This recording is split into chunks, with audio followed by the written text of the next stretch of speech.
I think I'm a messenger first, as opposed to an artist.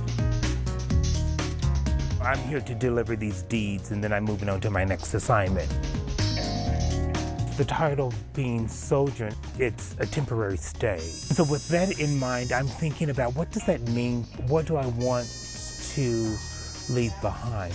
What do I want the audience to sort of gain from the experience? And I think it's really about getting us back to that place where we dream and to sort of rejuvenate that imaginary space in our heads.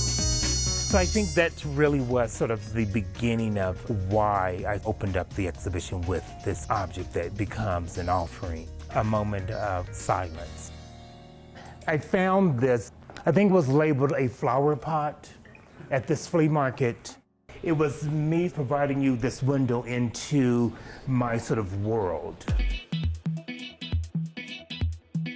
The sound is always sort of evolving in the studio.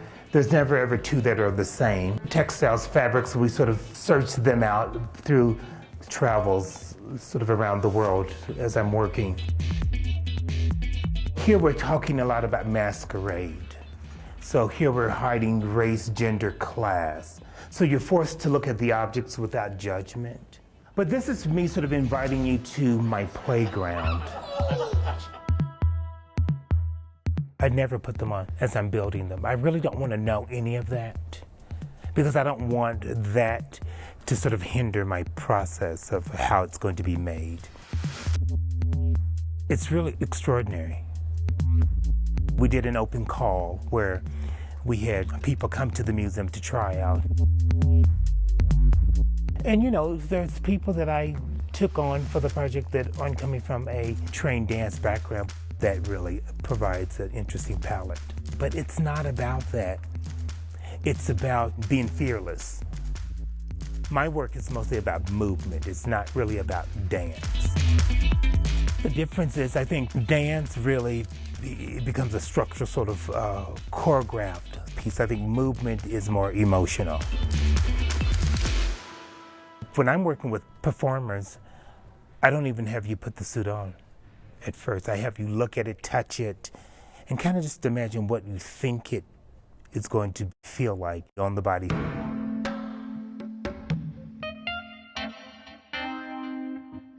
What I recommend is everyone sort of take a moment and identify with what's happening to the body.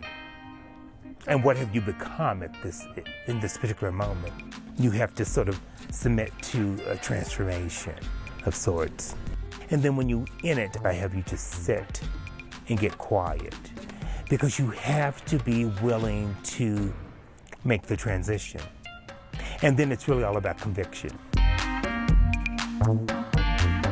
It's really about paying close attention to what's the most critical and important factors that holds one's sort of beliefs together. I think art should inspire. I think it should bring reflection. It should have purpose.